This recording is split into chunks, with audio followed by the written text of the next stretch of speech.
Uncle Ben travels through the desert with his sick young nephew Peter. Through a brief trip to the future, he finds out the boy grows up to become a hero, the amazing Spider-Man.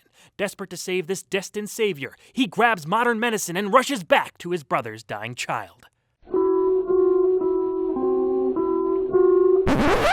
Alright, that's not exactly what happens. I know he had a whole big career before the Spider-Man movies, but it's difficult for me to not see Uncle Ben when I look at the star of this episode, Cliff Robertson. Also, that's his character's son, not his nephew. We'll just consider that intro a mini fanscription episode.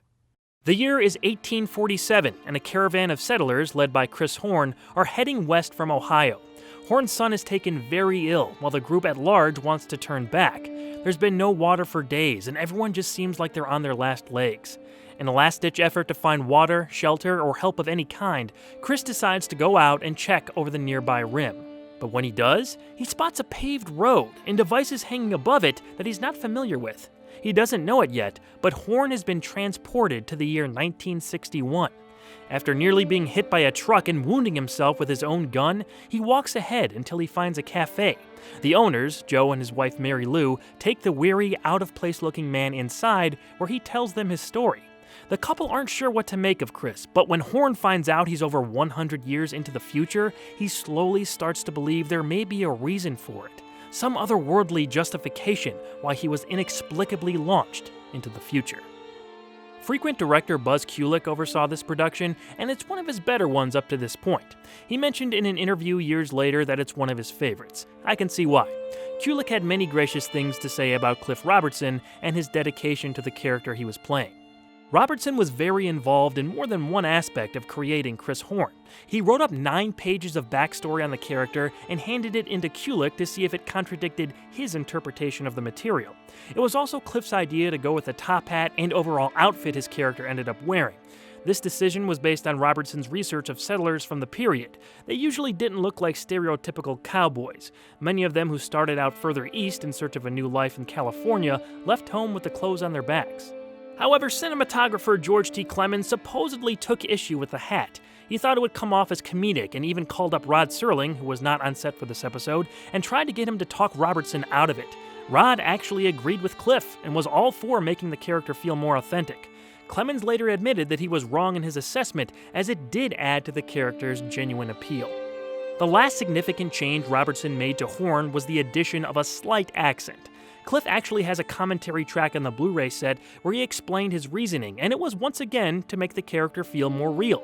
He considered Horn first or second generation Irish, which is why the accent doesn't seem particularly prominent. I've got a real sick boy back in the wagon. Although they didn't know each other until meeting in Hollywood, Robertson and Serling actually attended the same college, Antioch, back in Ohio. Cliff's original aim was to be a journalist, which is maybe why he never hesitated to heavily research his roles when portraying a character like this. While Robertson later said he might have taken himself a little too seriously, it worked out for him here. It's a very strong performance. But what else could one expect from an Oscar and Emmy winner?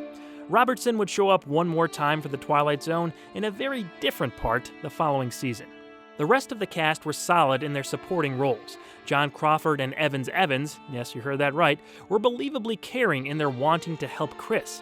Ed Platt brought some dignity to the role of the doctor treating Horn, and John Astin, the original Gomez Addams himself, has a quick little appearance as Horn's friend Charlie. Chris eventually finds an encyclopedia that lists his son as a physician. Famous for his early work in childhood diseases, pioneer in vaccine research. That's my son. That's Chris. Believing he found his purpose for arriving in 1961, he takes some of the penicillin pills that were offered to him and tries to leave. However, the authorities have already been called in an attempt to help Horn. Despite his new friend's insistence, he's able to escape and sprint back to the rim he originally walked over. Joe and the police catch up to Chris, but after he disappears over the sandhill, the only thing found is his gun. Joe brings it back to the cafe where he and Mary Lou are puzzled to see it's aged 100 years. Back in 1847, Chris has only been gone mere seconds as he tells his wife to give their sick son 2 of the penicillin tablets. With knowledge of a natural spring nearby, thanks to Joe's mention, he leads his wagon train forward with confidence and optimism that they'll all be just fine. I enjoyed 100 Yards Over the Rim. The look of the on-location exteriors blended well with the cafe interior shot at MGM.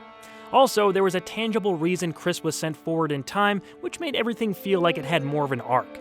The unexplainable is the usual for this show, but once in a while, it's nice to see what turned into a heartfelt story and on a happy note for the characters involved.